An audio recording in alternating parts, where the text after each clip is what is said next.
Muy buenos días, muy buenas tardes con todos y todas. Damos inicio al evento académico Día Mundial contra la Polio, cómo se logró erradicar en América, organizado por la Comisión de Educación Continua de la carrera de Medicina de la Facultad de Ciencias Médicas de la Universidad Central del Ecuador. Este evento tiene como objetivo crear un espacio de análisis, reflexión y de intercambio de experiencias que contribuyan al crecimiento del conocimiento científico en la sociedad y en la comunidad ecuatoriana. Damos la bienvenida a las autoridades de la facultad y a los expositores presentes, así también a quienes nos están siguiendo la transmisión en vivo a través de redes sociales de la facultad. Les recordamos que en caso de tener alguna pregunta sobre el tema que se está abordando, pueden realizarla a través de comentarios y se irá respondiendo paulatinamente. Empezamos este evento académico con palabras de bienvenida de la doctora María Belén Mena. La doctora Mena es médica graduada en la Universidad Central, actual directora de la carrera de Medicina, tiene un PhD en Ciencias en la Universidad de Sao Paulo, una especialización en bioética clínica en la Universidad Complutense de Madrid. Además, se ha desempeñado como asesora gubernamental en temas de acceso a medicamentos esenciales. También contamos con la participación de la doctora Carolina San Pedro, especialista en pediatría, tiene una maestría en docencia universitaria, docente de la carrera de medicina. Además, con el doctor Edison Jaramillo, PhD en Ciencias de la Salud, tiene una maestría en Salud Pública, Gerencia en Salud, Riesgos Laborales y Epidemiología. Además, es especialista en Medicina Familiar, docente de la carrera de Medicina también. Y finalmente tenemos a la doctora Paola Santa Cruz, es PhD en Epidemiología y Vigilancia Sanitaria, Fiocruz en Brasil. Además, es especialista en pediatría, tiene una maestría en salud pública con concentración en enfermedades infecciosas y un diplomado superior en vacunación. Además, es médica egresada de la Universidad Central del Ecuador. Damos entonces paso a la doctora María Belén Mena para unas palabras. Ok, muchísimas gracias. Para nosotros como carrera de medicina es muy importante detener nuestra loca vida y ponernos a reflexionar en lo que ha significado para el mundo a partir de los 80, el haber trabajado como países en toda la región, en todo el mundo, para mitigar el impacto de lo que la polio significó 40 años atrás. Gracias, doctora Santa Cruz, por haber aceptado esta ponencia y aprender de la historia, aprender de los esfuerzos, de la articulación entre la comunidad, la academia. Yo soy una convencida de que los medicamentos no tienen derecho de existir si no fuera por este sueño de servicio a las personas que sea priorizado con respecto a los intereses del mercado. Vacunas como la de la polio nos hace darnos cuenta de la importancia que es las inmunizaciones en la salud pública. Quedan pocas personas aún vivas con secuelas de polio, pero el mundo conoce esta terrible historia de lo que fue toda la parálisis y el daño neurológico que producía la polio.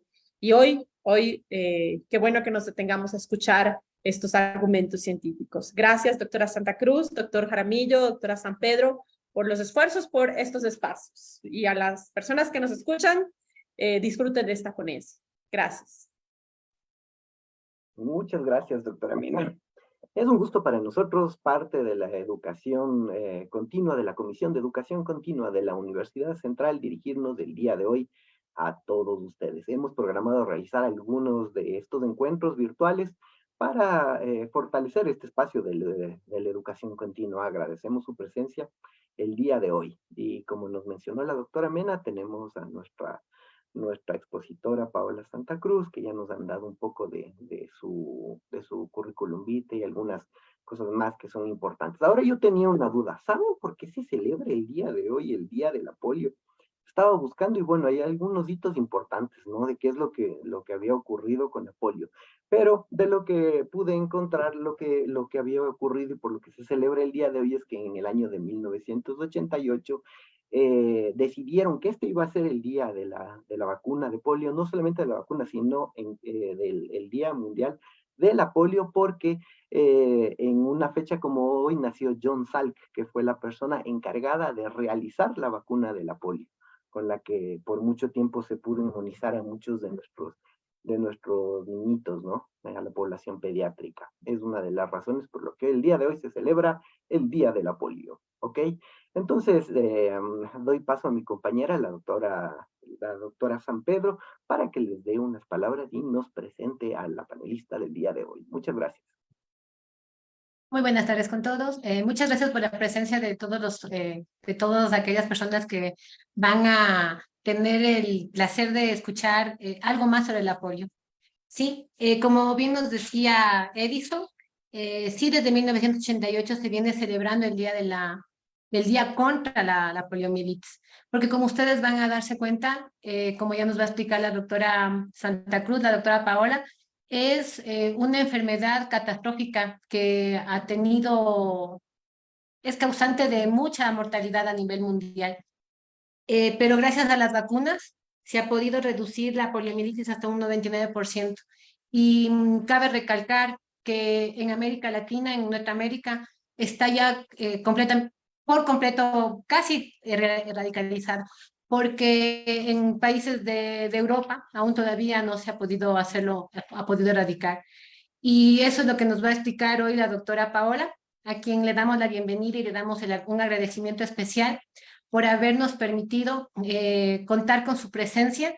Y sin más, doctora Paola, sea bienvenida y el público es suyo. Muchas gracias. Perfecto, muchas gracias a mis queridos compañeros, a la doctora María Belén Mena y a las personas que están aquí acompañándonos en esta presentación. Pretendo en este tiempo hacer una breve revisión de los temas asociados a la poliomielitis. Vamos a hablar un poquito de la enfermedad, de la historia, de la vacunación y de la importancia de las medidas de control y de seguimiento en todos los niveles, no solo a nivel de la vacunación, sino también a nivel del seguimiento y vigilancia epidemiológica.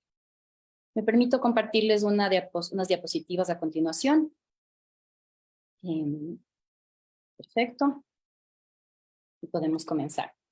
Entonces, como les decía, en este tiempo quisiera hacer una revisión de la introducción, la historia de la poliomielitis, un poco las características de la enfermedad, enfocándome sobre todo en detalles que tal vez no son tan conocidos, las estrategias que tenemos de prevención y control y qué podemos hacer nosotros como partes del sistema de salud en el reporte y seguimiento epidemiológico de la enfermedad. Entonces, una cosa que es muy interesante de la poliomielitis es que es muy antigua. Existen descripciones de enfermedades muy parecidas, muy compatibles con la clínica de la poliomielitis desde hace muchísimos años. Una de ellas está en esta imagen aquí. Esta es una estela funeraria, una especie de placa que se colocaba donde se enterraba a los muertos hace muchísimos años, en el año 1400 antes de Cristo. Esto es en la región de Egipto. Y podemos ver una persona que tiene una simetría entre los miembros inferiores, con la característica postura de una persona con parálisis flácida y está apoyado en un bastón, ¿no? Esto es hace 1500 años antes de nuestra era y ya se tenía una persistencia del cuadro clínico de la poliomielitis en la cultura, ¿no? La primera descripción oficial se hizo ya un poco más tarde, en el año 1700, en Reino Unido, y comenzaron a haber epidemias seguidas, frecuentes, en la época del verano, entre los siglos XIX y XX. Y esto afectó a todo el mundo, no necesariamente solo al hemisferio norte, pero particularmente al hemisferio norte, donde ya se iban erradicando algunos problemas infecciosos, persistía la carga de esta enfermedad. En Estados Unidos llegó a un pico de casos alrededor del año 1950, en una época posguerra, con 21,000 casos de polio. Esto generó muchísimo interés de parte de la población, de parte del gobierno, y bueno, aquí se generaron las estrategias para la búsqueda de una vacuna. En esta siguiente diapositiva les muestro los participantes principales, por decir así, en el diseño y la generación de la vacuna. Primero les cuento que en esta época en la que había la mayor cantidad de casos en el hemisferio norte, en Estados Unidos, alguien que llegaría a ser presidente, Franklin Delano Roosevelt, enfermó de polio en el año 1921 a sus más o menos 39 años. Esto le impactó mucho. Él tuvo que utilizar muletas, las cuales intentaba esconder en los asuntos oficiales del gobierno. Utilizó silla de ruedas el resto de su vida y eso le galvanizó para él buscar ideas de estrategias de cómo generar una vacuna contra la poliomielitis.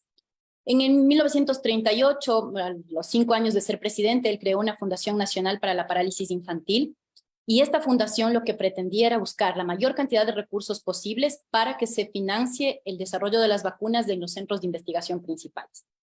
Un aspecto interesante que no vemos mucho ahora con las epidemias actuales, la que acabamos de pasar, por ejemplo, es que la comunidad quería ayudar mucho. El hecho de que se enfermen prioritariamente niños, de que no haya una asociación entre pobreza e infección, de polio podía enfermar cualquier persona, hizo que la comunidad sea muy partícipe del desarrollo de estas vacunas. Entonces, en Estados Unidos se organizó lo que se llamaba la marcha de los dimes. Los dimes son las moneditas de 10 centavos, y la idea era recoger dinero en comunidades, a nivel de colectas en escuelas, en iglesias, etcétera, etcétera, para colaborar a la iniciativa presidencial de la búsqueda de la vacuna. Y con este apoyo tan fuerte, claro, se desarrollaron las vacunas rápido. La estrategia se creó en 1938, para 1955 ya se tenía la primera vacuna. La primera vacuna contra la polio lo dice todo en esta imagen. En esta imagen está la foto de Jonas Salk, que fue el científico que desarrolló esa vacuna con su equipo en Nueva York. Es una vacuna inyectable y es una vacuna inactivada. Entonces, esta era una vacuna que se podía utilizar libremente en toda la población y su uso se comenzó de inmediato. Una característica importantísima, y aquí tomo las palabras de la directora de escuela, es que si bien podía, porque tenía apoyo de algunas instituciones privadas, si bien Jonas Salk pudo haber patentado la vacuna y haber hecho muchos millones, él decidió donar sus hallazgos a la ciencia, al beneficio de la salud pública, y nunca se benefició económicamente en particular por haber desarrollado esta vacuna. Pienso que eso es algo que hemos un poco perdido en los últimos años, ¿no? Pero gracias a ese desprendimiento, la vacuna pudo escalarse rápidamente y aplicarse en muchos lugares. Y al mismo tiempo, mientras este grupo de investigación de Jonas Salk conseguía ya la vacuna inactivada, Albert Sabin, que tenía otro grupo de investigación, también apoyado por esta iniciativa presidencial, desarrolló una vacuna oral, en la cual el virus está inactivado, pero no destruido. Puede replicar y puede utilizarse de una forma un poco más similar a cómo es la infección original, que es vía oral. Esa vacuna se desarrolló en 1961 y fue poco a poco reemplazando a la vacuna de la IPV en Estados Unidos y en el mundo, porque esta es una vacuna que tiene algunos beneficios que ya vamos a contarles un poquito más adelante. Entonces, esta respuesta era tan intensa, tan rápida, porque la polio estaba devastando la salud de muchas personas, particularmente jóvenes. Esto que ustedes observan aquí en imagen a la izquierda es un pabellón donde se encuentran los pulmones de metal. Los pulmones de metal, o iron lungs en inglés, eran básicamente máquinas que sujetaban el diafragma y los músculos respiratorios de los pacientes con parálisis flácida aguda, que es el síndrome de la polio, que no podían por debilidad muscular respirar, ¿no es cierto?, inspirar, expirar, sujetaban su diafragma y lo estiraban mecánicamente, con un motorcito. Hay personas que entraron en este tipo de máquinas en los pulmones de metal cuando eran muy niños y han envejecido y han muerto y han vivido toda su vida en este tipo de máquinas. Se les colocaba pequeños artificios, por ejemplo, aquí le colocaron un espejo a este niño porque ahí conseguían hablar un poco más fácil con las personas que se acercaban. Una imagen bien impactante de qué tan grave podía llegar a ser la polio. Entonces, ahora sí, hablando un poco más del agente causal. El agente causal es el poliovirus, pertenece a la familia Picornaviridae. Es un subgrupo de enterovirus que tienen RNA como su ácido nucleico principal y tiene 3 serotipos salvajes. A veces uso estos términos intercambiados, les pido disculpas por eso. En inglés se llama wild type y se le denomina wild type o la W se le coloca antes del tipo, y en español se llama salvajes. Tenemos 3 serotipos, son el tipo 1, tipo 2 y tipo 3. Y ha habido algunos poliovirus derivados de las cepas que se utilizaron para la vacuna que podrían llegar a reactivarse en algunas situaciones. Este virus, el tipo 1, genera muchísima más parálisis, el tipo 3 en un segundo lugar, y finalmente el tipo 2 no generaba tanta parálisis. Lamentablemente, la inmunidad a un serotipo no protege contra los otros dos. Entonces, una persona que ya se infectó con poliovirus tipo 1 no está protegida contra el 2 y el 3, no existe esta inmunidad que se llama heterotípica. Y es un virus fácilmente inactivado con calor, formaldehído, cloro, luz UV, etc. ¿Cuál es la patología? Entra por la boca, es un virus de transmisión fecal-oral, entonces puede estar en aguas contaminadas. Muchos niños se contagiaban cuando, por ejemplo, iban en el verano a nadar en el río y entonces entraban en contacto con aguas contaminadas. Puede ser oral también. Entra por la boca, se replica en todo el tracto gastrointestinal, comenzando desde orofaringe. persiste en las secreciones nasofaringeas hasta 2 semanas y puede persistir siendo eliminado a través de las heces por hasta 6 semanas. Entonces es un virus que habita el tracto gastrointestinal y está todo el tiempo soltando una cierta carga viral hacia el ambiente, en el caso de las heces, y hacia el contacto persona a persona en el caso de las secreciones nasofaringeas.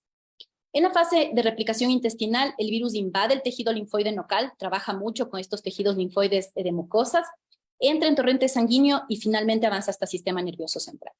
En sistema nervioso central, a través de 3 mecanismos principales, uno que se llama transmigración, otro de infección de células endoteliales y finalmente una migración a través del axón, destruye las neuronas motoras del cuerno anterior de la médula espinal y células madre que podrían reemplazar esas neuronas motoras. Es por esto que genera una parálisis flácida aguda pocos días después de que se genera la infección.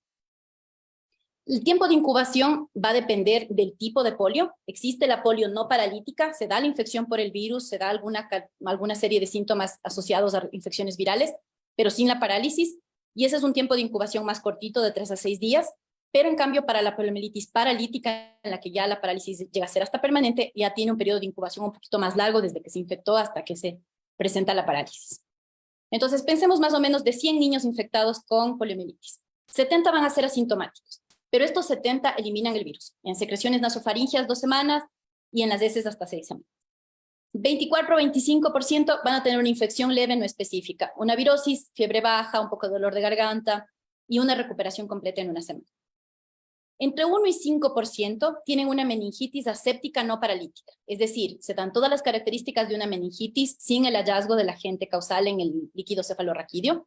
Entonces, rigidez de cuello, de espalda, dolor de cabeza, náusea, vómito. Y esta dura hasta 10 días y se recuperan completamente. Y finalmente, un pequeño pedacito, la puntita del iceberg de todos los pacientes contagiados con polio, desarrollan la parálisis flácida aguda. ¿Por qué es importante esto? Porque el momento que nosotros hagamos vigilancia epidemiológica, un caso de parálisis flácida aguda me da la certeza de que hay 99 personas teniendo este otro espectro de la enfermedad. Entonces, un caso de parálisis flácida aguda causada por el poliovirus habla de que hay un brote de seguro en la comunidad en la que esa persona se encuentra. Ahí está eso de forma gráfica. Hablando ahora sí entonces de este 1% que infelizmente desarrolla parálisis flácida aguda.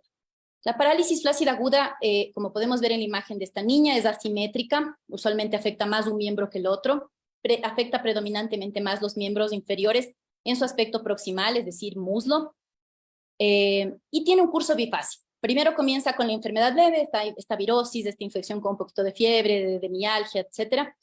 Tienen un periodo asintomático de unos 2 a 3 días y luego ya se desencadena la parálisis flácida aguda, que puede tener fiebre, puede tener dolor muscular y progresa. Tiene más o menos unas 72 horas desde que comienza a tener la parálisis hasta que alcanza su pico máximo de afectación. Es flácida, es asimétrica, es más grave proximalmente, vamos a perder o a disminuir los reflejos osteotendinosos profundos, pero se conserva sensación y se conserva dolor, y esto es importante para el manejo de los pacientes. No se altera en nada la parte cognitiva, y infelizmente un gran porcentaje, hasta 2/3 de estos pacientes, la parálisis es permanente. Va a haber 3 tipos principales de esta parálisis, dependiendo a qué área se afecta. Cuando solamente se afecta a los nervios espinales, es decir, columna vertebral, tenemos la polioespinal. Entonces, es la mayor parte de los casos, 80% de los casos, y es una parálisis de miembros inferiores, la típica que se veía en la foto incluso anterior. Pero también tenemos un poquito de casos, un 2%, que presentan una polio vulvar. Vulvar hace asociación a los pares craneanos. Entonces es una parálisis ya de músculos inervados por estos pares craneanos, que sería ya una parálisis facial, orofaringea, respiratoria, con sus consecuentes complicaciones. Una parálisis respiratoria es algo muy grave. Y también hay una combinación de las dos, que es esta polio vulvoespinal en un 19% de los casos. La tasa de fatalidad de esta infección puede ser del 2 al 5% en niños, alta, bastante alta. Recordemos que el COVID es 1% y causó todo lo que causó en los años pasados. Pero miren, en adultos y adolescentes, sube al 15 al 30%, y si llega a haber este compromiso vulvar de pares craneanos, puede subir hasta el 75%. Entonces es una enfermedad con una tasa de mortalidad importante. Además de esto, se presenta en bastantes pacientes el síndrome post-polio. 15, 40 años después de la enfermedad inicial, usualmente cuando las personas entran a la edad adulta, un porcentaje importante, hasta el 40% de personas, experimenta una exacerbación y peora de la parálisis. No es una complicación infecciosa, se piensa que es una una complicación de las neuronas ya dañadas que no están siendo reemplazadas y se vuelve a presentar como una parálisis flácida empeorada en comparación con la inicial. ¿Cómo se hace el diagnóstico? El diagnóstico se hace con cultivo viral. El cultivo viral es la manera de obtener la suficiente concentración de virus para luego poder hacer análisis de biología molecular. La muestra se prefiere, y por mucho, y esto es una normativa a nivel de Ecuador, de región, del mundo, que sea heces. Con una muestra de heces se consigue aislar frecuentemente el virus en un cultivo. Si no hay otra muestra, se puede utilizar secreción de orofaringe, líquido cefalorraquídeo, sangre, pero no es lo ideal y tienen unas tasas de aislamiento muy bajitas. Idealmente se debe colectar hasta 2 muestras con un intervalo de 24 horas entre las 2 en los primeros 14 días, porque el polio se elimina intermitentemente. O sea, no es que en todas las muestras de heces yo puedo encontrarlo, entonces intento tomar por lo menos 2. Una vez que yo ya he aislado y tengo mi cultivo viral positivo, tomo este virus aislado y realizo estudios de biología molecular para hacer genotipificación. Entonces ahí puedo detectar si es uno de los 3 serotipos salvajes, y eso sería una emergencia nacional que se tiene que reportar en las primeras 24 horas, o si es un virus derivado de la vacuna, que tal vez baja un poco el nivel de preocupación, pero que igual motiva la investigación del brote, la activación de los sistemas de vigilancia epidemiológica del país. La serología existe, pero es poco disponible. Se piensa que hay un diagnóstico cuando hay un aumento de 4 veces en la titulación de anticuerpos contra el polio, pero ya se ha dejado de utilizar, entonces lo dejo ahí solamente como referencia. Hay que tener en cuenta el diferencial. Parálisis flácida aguda se reporta todo el tiempo. Por ejemplo, en el año 2023, en la región del Ecuador, se reportaron más o menos 49, 50 casos de sospecha de parálisis flácida aguda. Entonces, la idea es tener una red amplia. Yo intento captar todos los casos de parálisis flácida aguda, hago los tests buscando poliovirus, y si no lo encuentro, bueno, me enfoco en uno de los diagnósticos diferenciales posibles. Estamos viendo esto también al momento en la epidemia que tienen de Guillain-Barré, de casos de Guillain-Barré en el Perú, que es uno de los diagnósticos diferenciales de la parálisis flácida aguda. Y aquí están los otros: compresión de canal medular, mielitis transversa, síndrome de Guillain-Barré, que puede ocurrir en forma de epidemia porque está asociado a algunas infecciones. Botulismo también puede ocurrir en brotes. Intoxicación por organofosforados, que nosotros tenemos esto por áreas en las que tenemos agricultura, por ejemplo, en Cayambe. Miopatías inflamatorias, miastenia gravis, enfermedades neuromusculares y en algunos lugares por picadura de garrapatas. Nosotros tenemos un poco menos de reporte de casos de Rickettsia y de Borrelia, pero en países que tienen problemas con infecciones causadas por bacterias transmitidas por garrapatas, esto también es un diferencial importante. Y ahora sí, entonces tenemos este cuadro. Tenemos un cuadro que tal vez 1% de los pacientes infectados tenga algo tan grave como la parálisis, pero los demás están contagiando, están diseminando la infección. Entonces, ¿cuáles son las medidas de prevención más efectivas? Las vacunas, ciertamente, y ahí tenemos los 2 grandes tipos. Entonces, acuérdense, la OPV fue la desarrollada por el equipo de Sabin. Muchas de las veces se le llama Sabin a la vacuna o se llama Sabin a las cepas que están incluidas en la vacuna oral por este antecedente histórico. En esta, los virus vivos atenuados replican en la mucosa intestinal, replican en las células linfoides, igualito como una infección original. Y asimismo, como replican en estos tractos, pueden ser transmitidos en las secreciones nasofaringeas y pueden ser transmitidos en las heces. Esto ha hecho que la OPV sea la vacuna de elección cuando se hacen campañas, porque yo vacuno, le coloco las gotas de la vacuna al niño al que quiero proteger, pero al hacer el tránsito ese virus atenuado y al ser eliminado por heces, esa vacuna puede ser diseminada en los lugares donde ese niño vive, llegar a las aguas servidas de la comunidad donde esa persona está y de alguna forma inmunizar también a la comunidad que le rodea. Eso es un beneficio de utilizar la OPV, por ejemplo, en campañas, pero también es una limitación, porque yo no podría utilizar este tipo de vacunas cerca de personas, por ejemplo, inmunodeficientes, en las cuales, sin saberlo, entran en contacto con el virus y el virus puede desarrollarse, puede mutar en personas en las que no tienen un control inmunitario y puede causarles la afección. Entonces, tiene sus pros y sus contras. La OPV reemplazó a la IPV en los años 80 y 90 por esto, porque era una manera rápida de escalar y de regar la vacunación a las comunidades. Y eso logró que se erradiquen los virus salvajes o los virus wild type en menos de 20 años. Se erradicaron los serotipos 1 y 3 rápidamente. Sin embargo, fue retirada de los países industrializados. Ahora es un poco polémico incluso porque se está presionando para los países que aún utilizamos OPV que se la retire de los esquemas, porque existe un caso de parálisis flácida asociada a la vacuna por cada 2 a 3 millones de dosis. Entonces, digamos que en el país se vacunan más o menos 100.000 niños por año. En unos 10 años, en unos 20 años, yo puedo ver 1 o 2 casos de parálisis asociada a esta vacuna. La IPV, por otra parte, es un virus completamente inactivado. Se le inactiva con cualquiera de los agentes que se podía, cloro, formaldehído, se utilizó el formaldehído. Tiene una concentración de grupitos de unidades de los diferentes serotipos. Se administra intramuscular o subcutánea. Recientemente hubieron unas actualizaciones que favorecen esta administración subcutánea de una dosis más chiquita. Esa dosis se llama dosis fraccionada, entonces es FIPV, y esa dosis se administra en 2 dosis subcutáneas y produce tanta inmunidad como una dosis intramuscular. Entonces, eso también se está utilizando esa adaptación aquí en el país. Y tiene algunos antibióticos, que es lo que puede generar algo de alergias, entonces por eso siempre se les menciona en el brochure, en el inserto. ¿Qué esquema tenemos de protección?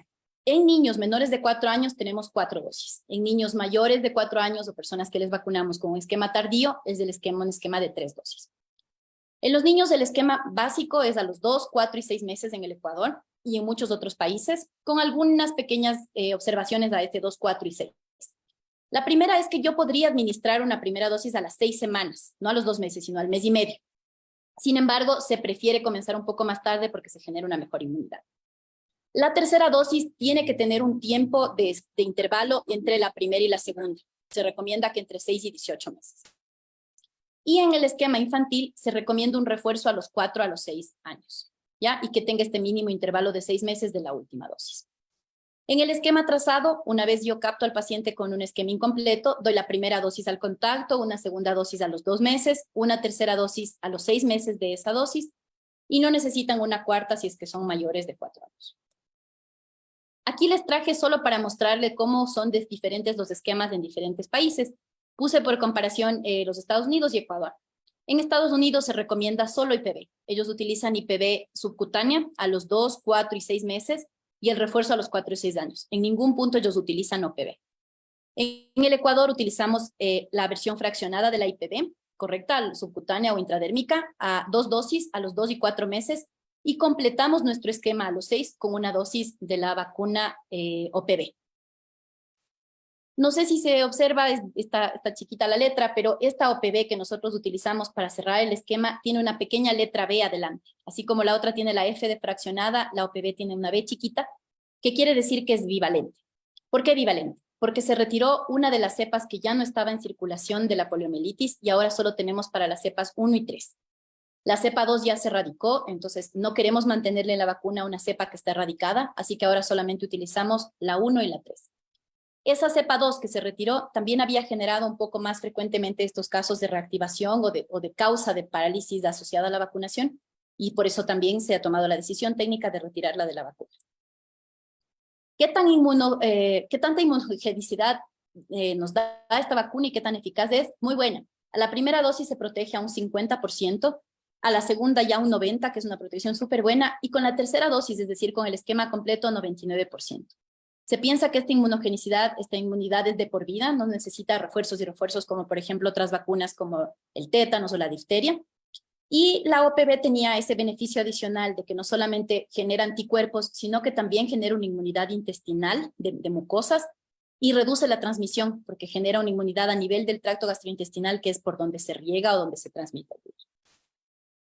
Las vacunas son seguras, la IPV tiene reacciones asociadas a la inyección, entonces reacciones locales, algo de fiebre. La OPV, lo que les mencioné, el caso de la polio asociada a la vacunación en uno de cada 2 o 3 millones de dosis. Y las contraindicaciones, las de siempre, reacciones alérgicas severas de alguno de los componentes y precauciones en una enfermedad aguda, no se puede vacunar a personas que están atravesando una condición de salud grave, y en el embarazo. ¿Qué estrategias estamos usando? Entonces, en el Ecuador nosotros utilizamos un esquema IPV-OPV. Damos 2 dosis de la IPV fraccionada y le completamos con la vacuna oral. Esto se ha visto que genera menos casos de polio asociadas a la vacunación y esto se promulga desde el año 1996. En algunos países y en Estados Unidos particularmente se adoptó desde el 99 ya solo IPV. En el 2015, con la erradicación del virus de la polio tipo salvaje número 2, se retiró la polio de la vacuna, entonces dejó de ser una OPV triple y se volvió una OPV bivalente con 2 cepas nada más desde el 2016. Esto se ha hecho en todos los países del mundo. Y sin embargo, se ha dejado vacunas monovalentes solo para la poliomielitis tipo 2 en caso aparezcan brotes asociados a este tipo de cepa. Este es más o menos un mapa de cómo se ha dado el progreso en la eliminación de la poliomielitis. Comenzamos con países endémicos todos, básicamente, en el año 88. Varios de los países que no tienen como endemicidad incluso podían no estar reportando o tenían ya algún uso de la vacuna. En el año 2002 quedamos ya con países endémicos solamente en Asia, en el sudeste asiático y en algunos países africanos. En el año 2012, como pueden ver, las Américas ya se certificaron desde hace un buen tiempo como libres de polio, y ya solamente quedaban un par de países en Asia del sudeste, que es Afganistán y Pakistán, y algunos países en África. Y ahorita nos quedamos con Afganistán y Pakistán, que son los únicos dos países que permanecen con casos endémicos. Se ha logrado todo esto gracias a las estrategias de eliminación y control. En Estados Unidos se eliminó la enfermedad en los 79, en las Américas se eliminó en el 91. Se ha hecho una reducción a nivel global importantísima, como pudieron haber visto en los mapas anteriores, y se ha erradicado los tipos 2 y 3 salvajes en el mundo. La circulación endémica de estos subtipos existe, del subtipo 1, solamente existe en los dos países que mencioné, en Afganistán y en Pakistán. Solo nos queda el 1 y solo en esos dos países. Esta es una enfermedad, una infección que puede ser erradicada. La erradicación implica que yo puedo dejar de vacunar, que yo puedo reducir mis medidas y aún así no voy a tener un brote. ¿Qué es lo que tuvimos en el caso de la viruela? La viruela, cuando fue erradicada en el 78, una vez que se vacunó masivamente a toda la población del mundo, al quedarse sin reservorio el virus de la viruela, dejó de circular y paró el contagio y no se ha vuelto a tener casos. Solamente quedan unos pocos remanentes del virus en algunos laboratorios de seguridad, con todo el control para que no se vuelvan agentes de bioterrorismo, pero ya no existe el virus de la viruela.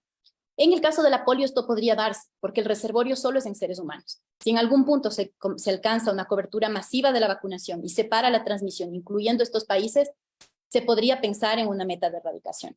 Sin embargo, varios quiebres en los sistemas de salud pública, por ejemplo, guerras, movimientos migratorios, alteraciones a nivel de financiamiento para el seguimiento de las vacunas, ahora el infelizmente famoso movimiento antivacunas, ha hecho que se rompan esa cadena de protección en la salud pública y hace que todavía no podamos pensar en una erradicación a futuro. Existe el estado de portador y esto también es bien importante, particularmente en los países donde el VIH es una infección muy prevalente. Nosotros tenemos un estado de portador en los pacientes inmunocomprometidos. Entonces, eliminar la polio no solamente es eliminar la polio con vacunación, sino que yo también tengo que fortalecer los sistemas de salud, tengo que proveer una adecuada atención de salud primaria y tengo que eliminar otras enfermedades que disminuyen la competencia inmune de los pacientes, VIH, tuberculosis. La transmisión fecal-oral y oral-oral hace también que las estrategias para desarrollar sistemas sanitarios adecuados con agua, acceso a alcantarillado, etcétera, también sean parte de la estrategia de control y sean importantes. El patrón temporal no nos interesa mucho en nuestras regiones tropicales porque aquí es perenne la transmisión de haberla. En climas templados era un poco más los picos en el verano. Y también hay que recordar que la polio es muy transmisible, muy infecciosa. Entonces, siempre que hay casos, hay que hacer un control domiciliar, un control de la comunidad, buscar casos adicionales. Acuérdense, si yo veo un casito de parálisis flácida, quiere decir que por ahí 99 otras personas pueden estar infectadas y transmitiendo. Es por esto que se enfatiza la vigilancia epidemiológica estandarizada, OPS, el Reglamento Sanitario Internacional, que es una serie de reglas a las que adhieren todos los países del mundo, y la Dirección de Vigilancia Epidemiológica en el Ecuador y otras direcciones locales, refuerzan la necesidad de búsqueda de casos de parálisis flácida aguda. Todo caso tiene que ser notificado en las primeras 24 horas, investigado, tomada la muestra apropiada, que en este caso son heces para el cultivo viral, y finalmente hecho un genotipaje para ver si era un caso de tipo salvaje que levantaría una alarma a nivel internacional o si puede ser asociado a la vacuna. Asociados a la vacuna hemos tenido casos en la región. Recientemente en el 2023 tuvimos un caso en Perú, en Loreto, en un niño de 1 año que no fue vacunado por sus padres. Entró en contacto con un virus asociado a la vacuna oral, probablemente de alguna persona cercana, y se infectó y desarrolló parálisis flácida aguda. Y también hubo un caso en Rochester, en Estados Unidos, esos son los 2 casos del continente que se han visto este último año, que también fue confirmado.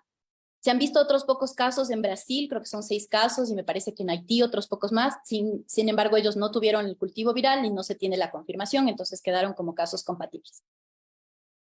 ¿Qué quiere hacer finalmente a nivel global la estrategia de erradicación de la polio? Hacer un contenimiento de estos casos, parar la transmisión, idealmente con estas medidas de vigilancia epidemiológica y de vacunación, certificar a los países como que han eliminado la polio. Ahora se certifica por regiones. Por suerte la región de las Américas está con ese certificado de eliminación de la polio.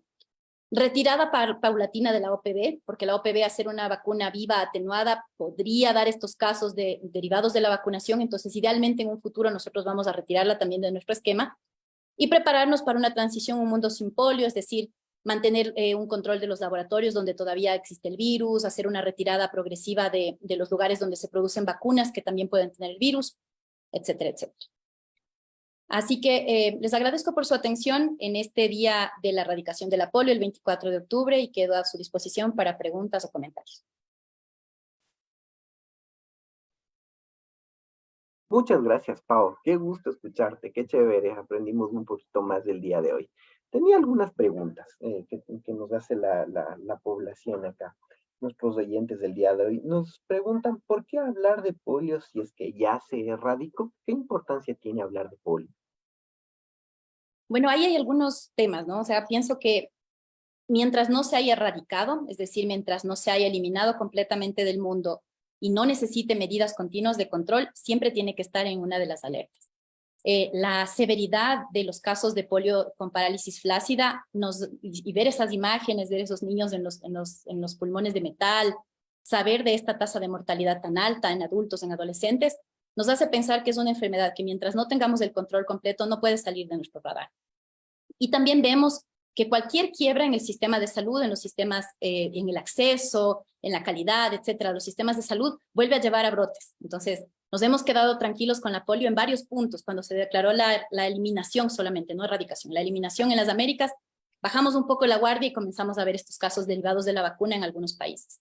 Entonces es algo a lo que no le podemos soltar, no podemos dejar de preocuparnos hasta que se llegue a la erradicación completa. Ojalá en unos pocos años más. Doctora Paula, tenemos otra pregunta del público. Dice, ¿cuál es el impacto de la vacuna oral de polio, es decir, la OPV, en la inmunización de contactos y la erradicación de los poliovirus salvajes, en comparación con la vacuna inactiva del polio, es decir, IPV, y cómo se pueden abordar las limitaciones y cuál sería el riesgo asociado con la administración de la OPV?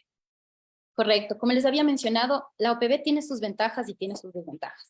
La ventaja esta de que genera una infección lo más parecida a la infección original, ¿no es cierto? A la infección por el virus que entra por la boca, se desarrolla en tracto gastrointestinal y sale por las heces. Al ser una infección, una protección de la vacuna muy similar a la infección original, nos sirve para generar una inmunidad muy fuerte, muy protectora, que es particularmente importante en niños pequeños, en niños desnutridos, en niños que otros tipos de inmunidad, por ejemplo, la generada por anticuerpos, tal vez no es tan importante, y tiene esta facilidad de que inmuniza los contactos. Se le ha llamado en algunos lugares, un poco polémicamente, como una vacuna de países pobres, y en efecto, se lo utiliza más aún en países en vías de desarrollo, porque cumplió su función. La función era inmunizar masivamente a los niños y a sus contactos. Ahora que lo que queremos es una cobertura de vacuna mucho más alta y que queremos evitar estos efectos adversos por los derechos de los pacientes, por un sistema de salud más robusto, tenemos que ir haciendo una transición hacia IPV. Eventualmente solamente utilizar la IPV, que es una vacuna más segura, que no produce estas activaciones derivadas de la vacuna, pero que también requiere que el resto del sistema funcione muy bien para que no se generen más casos. Entonces nosotros en el Ecuador estamos en una transición. Tenemos ya solo una de las 3 o 4 dosis de nuestro esquema corresponde a OPV. Doctora Pau, yo tengo otra pregunta.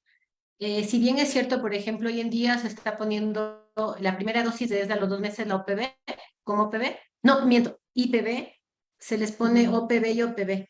Y los refuerzos se les va poniendo también OPV, entonces lo recomendable sería llegar a poner tanto el esquema de los 2 a los 6 meses y hasta los refuerzos también IPV, ¿verdad? Sí, idealmente la idea de llegar a tener solamente una cobertura con esquema de IPV es disminuir los efectos adversos y bajar la circulación de estos virus asociados a la vacuna, atenuados, que normalmente no deberían causar ninguna infección, pero que por mala suerte si entran en una comunidad inmunodeprimida o en desnutridos, etcétera, puede haber este caso de activación. Pero sin embargo, este es un proceso que tiene que ser gradual. Cortar de golpe la inmunización con OPV cuando aún no se han alcanzado las coberturas no es la mejor de las ideas. Y de hecho se ha tenido estrategias muy buenas a nivel del Ministerio de Salud, por ejemplo, de utilizar la OPV en campaña, porque la OPV aumenta la cobertura de forma rápida. Es una vacuna que de todas maneras tiene una logística más sencilla, son 2 gotas en la boca, ¿no es cierto? No implica jeringuillas, no implica material de desinfección, etcétera, y que alcanza una población muy grande. Entonces, yo pienso que mientras las coberturas no sean lo suficientemente altas, no hay tanta presión, no hay tanto apuro por salir de la OPV y pasar al IPV. Cuando se lleguen a coberturas del 90, 95%, estemos con un sistema más robusto, no sé, eso sería sin ningún problema. Pero por ahora es una estrategia acertada utilizarla en campañas y aumentar la cobertura masiva. Había visto algunas preguntas más que están relacionadas. Nos decía si hay polio postvacunal, porque se vacuna, creo que ya se ha respondido eso. También nos preguntaban por qué en el esquema se está cambiando a IPV, yo creo que también ya está respondida. Y también nos preguntan lo del Guillain-Barré, el diagnóstico diferencial. Nos decían si la una es centrípeta y la otra es centrífuga, ¿por qué lo tienen como diagnóstico diferencial?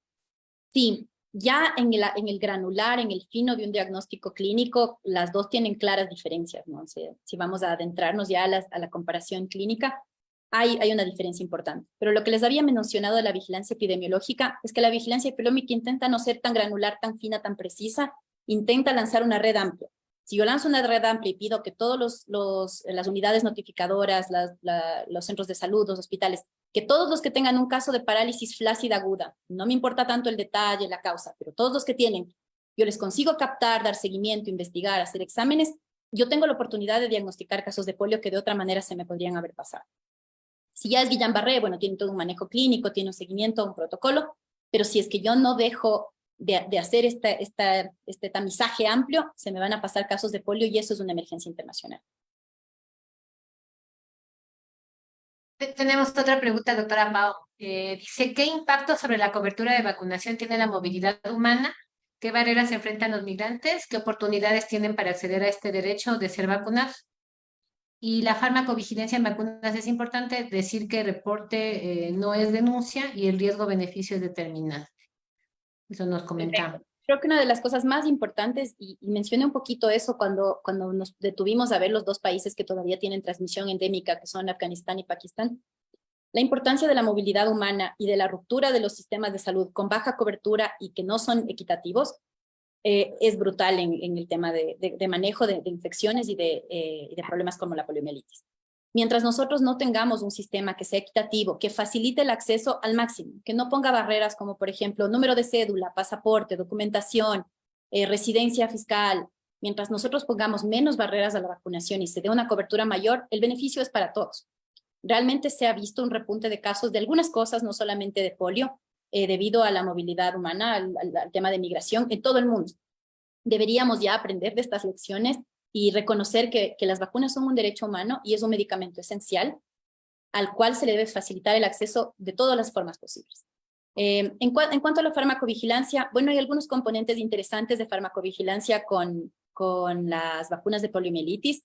Se han hecho bastantes ajustes, se ha dado seguimiento a este tema de los casos derivados de polio, se ha retirado la cepa que más generaba esos casos, que era la tipo 2, y hay un componente, un pedacito que yo siento que un poco nos falta como región, que es el seguimiento a los efectos adversos. Nosotros hacemos un seguimiento de efectos adversos como vigilancia epidemiológica, nos enteramos, los investigamos, los registramos, pero no hay algo adicional. En otros países existen sistemas, por ejemplo, compensatorios, que en el caso de que algún paciente se confirme que tuvo un efecto adverso derivado de la vacunación, recibe una compensación del sistema de salud pública. Porque a la larga es una medida que beneficia a todos como país y entonces se debería tener alguna previsión para proteger a quienes tal vez no fueron tan beneficiados por eso. Eso es algo que es un poco polémico, se irá viendo a qué llegamos en el futuro, pero pienso que los derechos de los pacientes y una medicina centrada en los pacientes nos está jalando hacia allá. Sí, me gustaría aportar algo, Paola, y es cuál es nuestro rol como profesionales de la salud.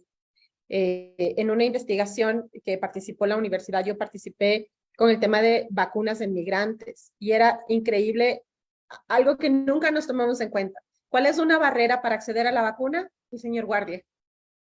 O sea, el señor guardia te dice, no tiene el papel, oye, vienen caminando desde Venezuela. vienen caminándose 2 países, no tienen la cédula, no tienen el papel. Entonces llegan al centro de salud y dicen, no, si no tiene la cédula o un papel no puede entrar. Esas son las barreras sistemáticas invisibles. El señor de los turnos, el señor del registro. No, es que luego te va a glosar la Contraloría porque no tiene el sticker. Hay mecanismos en los cuales nos deberíamos informar para ponerles un código especial para que estas personas tengan acceso al esquema completo de vacunación. Y claro, si le pides a una persona que viene caminando 3 países con niños al hombro, no le pidas el carnet de vacunación, pues a lo mejor no, uno que vive aquí no lo tiene. Entonces es también la forma creativa de buscar puentes que resuelvan y no que compliquen, porque eso es atentar contra un derecho que es un bien colectivo. La vacunación tiene un impacto colectivo, porque es el bien común. Un niño vacunado también es protección, no solo por el efecto de rebaño, sino por todo el complejo del sistema de salud, lo que le cuesta también al Estado un niño con poliomielitis y los desates que pueden haber. Pues yo creo que las personas que nos están escuchando, que son profesionales de la salud, estudiantes de medicina, público en general, tener en cuenta esto, que también somos gestores del cambio. En uno de los pilares que se está pensando para ahora, después de COVID, las estrategias de salud global pasaron hacia una seguridad en salud global, ¿no? Ya pensando un poco más en términos militares incluso. Uno de los pilares de esa seguridad de salud global es la modernización de la información de salud. Entonces, nosotros no podemos seguir confiando en un sistema que requiere el registro en papel, que tal vez va a subirse algún día a algún sistema y que no le garantiza a los pacientes o a las personas recibir esos registros de ese carnet de vacunación. Es una de las prioridades y que se ha delineado en el Plan Decenal de Salud en el Ecuador, es cambiar a un sistema que registre mejor las dosis de vacunas, que ponga menos barreras y que facilite a los pacientes acceder a su información de salud, ¿no? Incluyendo cuántas dosis tiene, cuántas dosis le tocan, etc. Hacia allá tenemos que caminar y es una responsabilidad nuestra y de las personas que están ahora en formación. Espero que los estudiantes también nos acompañen. Algunas dudas más. Por ejemplo, tenía una pregunta personal ahí, que, por ejemplo, hay personas que no desean vacunarse. Tenemos un grupo específico que no desea y están antivacunas. Entonces ellos están en su derecho de no vacunarse, porque eso es un tema individual si uno quiere o no quiere vacunarse. Sin embargo, el hecho de que estas personas no se vacunen van a provocar un mayor riesgo de que este tipo de enfermedades continúen en la comunidad, que todavía existe una nueva incidencia, un rebrote o algunas cosas más. Entonces de ahí atentan contra mi derecho a la salud. ¿Cuál sería tu comentario con respecto a eso? Sí, bueno, el tema es un poco complejo. Desde mi práctica como pediatra, una de las cosas que he observado y que se ha observado en estudios de rechazo a las vacunas es que tal vez no solo debemos volverles un fallo individual, ¿no? O sea, un tema de que las personas que no se quieren vacunar, sino volverle un tema de un fallo de comunicación en salud. O sea, nosotros tenemos una población expuesta a altísimas cantidades de información inadecuada y adecuada, y ahora con el tema de redes sociales, y en el COVID lo vimos, expuesta a tratamientos alternativos sin eficacia, expuesta a ideas absurdas de medicamentos que no existen, expuesta a todas estas teorías de conspiración sobre qué tiene una vacuna, si es que tiene chips, si es que tiene tecnología alien, etcétera, etcétera. Y nosotros hemos despreciado eso desde la academia y hemos despreciado eso desde la vida profesional como algo que tal vez cierto público cree y no. Y en realidad en el COVID se mostró que no es así. Todos están susceptibles a las teorías de conspiración, todos están expuestos a la información en redes sociales. Los algoritmos de redes sociales hacen que cada vez se radicalicen más los puntos de vista, lo van jalando hacia el punto de vista más radical con la exposición a diferentes videos. Entonces yo pienso que una de las cosas que tenemos que hacer es responsabilizarnos como personal de salud en mejorar nuestra comunicación de riesgos, de infecciones, de autonomía en salud, explicar a las personas qué implica que ejerzan su derecho a vacunarse o no y cuáles son las consecuencias que eso tiene en su población. Yo encuentro en muchos de los pacientes que he tenido y en muchos de los padres de los niños que vienen a mi consulta que una vez que se discuten algunos de estos temas cambian los puntos de vista. Entonces yo pienso que sí es algo en lo que podemos trabajar. Tenemos que mejorar nuestra comunicación. Ahora, ya en la parte de entender el derecho individual versus el derecho colectivo, también, como les había comentado, se puede pensar en estrategias para que ese derecho individual no sea tan vulnerado en pro del beneficio colectivo, ¿no? Entonces, por ejemplo, un sistema de compensación es una opción. Otra opción es hacer estos ajustes a las vacunas para que sean cada vez más seguras. tener la responsabilidad de dar seguimiento a los casos de efectos adversos que existen y la transparencia también con esa información con el público. Gracias, Peito. Yo tenía otra pregunta, doctor. ¿Qué sucede, por ejemplo, en el adulto? ¿El adulto debe o no vacunarse o debe recibir una dosis adicional? Porque el esquema de vacunación abarca hasta los 5 años de edad. ¿Y qué pasa con aquellas personas que desean viajar o ya son adultos? Entonces, ¿nos debemos vacunar? ¿No nos debemos vacunar?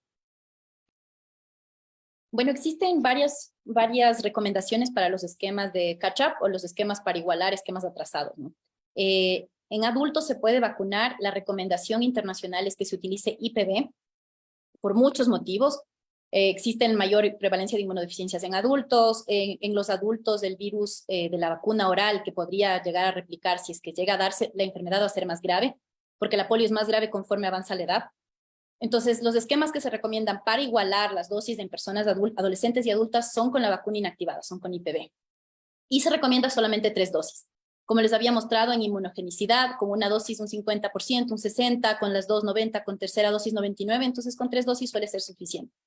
No se les incluye a los adultos por este mismo tema en los esquemas de vacunación masiva con campañas de vacunación oral. Se prefiere una vacunación individualizada utilizando la vacuna inactivada.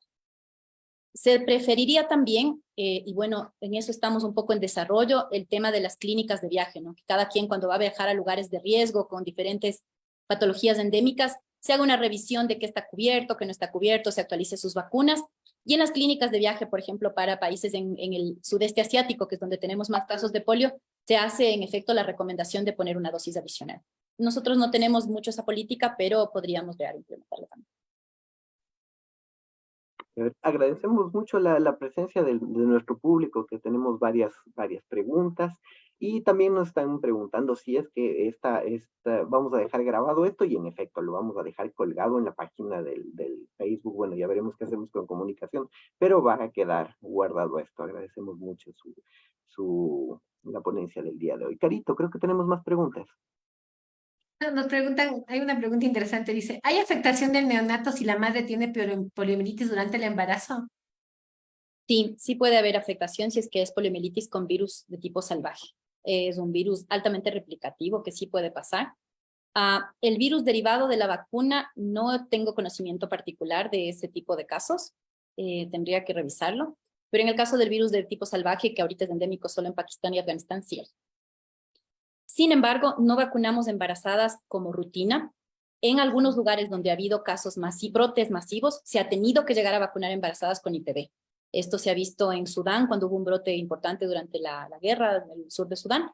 Y en algunas campañas en Pakistán se ha llegado a vacunar embarazadas, pero no es la recomendación habitual o estándar, y se prefiere que se vacunen en el esquema regular.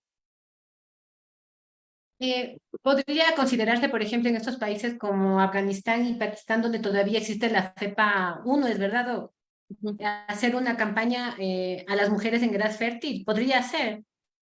Sí, ¿Podría considerarse? allá hay bastantes estrategias, ¿no? De seguimiento, de búsqueda de contactos, de aumento de cobertura. Allá se vacunan en adultos hasta ver que tengan el esquema completo.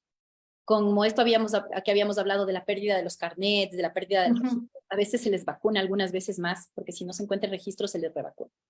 Pero esas son un poco estrategias de áreas medio emergentes, ¿no? Una cosa así, en la emergencia se toma este tipo de medidas, nosotros no las tomamos acá. Tengo otra pregunta, dice, ¿existe un plan específico en Ecuador para mitigar el riesgo de reintroducción de la polio, dada la transmisión de la vacuna inactiva? Inactivada de polio y las condiciones actuales, y cuáles son las estrategias claves incluidas en este plan si lo hubiera? Sí, ese es justo como el cuarto componente de la estrategia global de erradicación de polio, o sea, pensar en un mundo post-polio, cuáles son las estrategias para mitigar o para evitar que vuelva a haber una reintroducción de las cepas salvajes, ¿no? En el caso del Ecuador, lo que primero estamos haciendo de transicionar de IPV a OPV es un primer paso. Un segundo paso, una vez que ya se haga una transición completa solo a la vacuna inactivada, a IPV, va a ser probablemente la retirada de OPV de todo lugar. Entonces se va a retirar de la vacuna de los centros de vacunación, de las bodegas, de muchos de los lugares. se ha designado a través de la estrategia global países específicos en los que se va a guardar cepas atenuadas, es decir, cepas vivas pero atenuadas, de la vacuna para uso en emergencias. En la mayoría de los otros países, y en especial cuando no tienen garantías de laboratorio, se van a retirar. Esas son más o menos las estrategias claras, o sea, ir retirando progresivamente, pero garantizando que las condiciones sean las adecuadas para sacar la vacuna de tipo oral. Tenemos más preguntas. Se nos está acabando el tiempo, pero vamos a intentar responder las que están, de las que se repiten un poco. ¿Cuánto tiempo se puede conservar la muestra de heces para que sea procesada? Bueno, las muestras biológicas en general se conservan el menor tiempo posible por el tema de degradación. En el caso de la muestra de heces y por lineamientos de vigilancia epidemiológica, tiene que llegar a un destino en el que ya se la procese para análisis en menos de 24 horas. Ese es un poco el tema de la complicación con la investigación de polio. Nosotros tenemos 24 a 48 horas para investigar el caso, tomar la muestra y enviarla a un laboratorio. Por eso hablábamos de los casos de parálisis flácida. La estrategia de OPS delinea algunos pasos. Por ejemplo, ellos hablan de tener casos esperados de parálisis flácida aguda, más o menos deberían ser para el Ecuador 50 al año. Entonces, de esos casos, ¿cuántos se detectaron? El Ecuador este año ha detectado 49. De esos casos, ¿cuántos en las primeras 24 a 48 horas se tomó la muestra de heces y se encaminó al laboratorio? De esos, ¿cuántas fueron muestras adecuadas y procesadas? Entonces, estos puntos de control de calidad del seguimiento del brote son súper importantes y es un trabajo así de hormiguita de todo el tiempo, de estar dando seguimiento, que se registre a tiempo, que el médico rural reporte a tiempo a su epidemiólogo, que el epidemiólogo a su vez a su zonal. Se requiere también el trabajo y el compromiso de todos los niveles del sistema de salud. Más o menos debería estar siendo ya procesada la muestra entre 24 y 48 horas.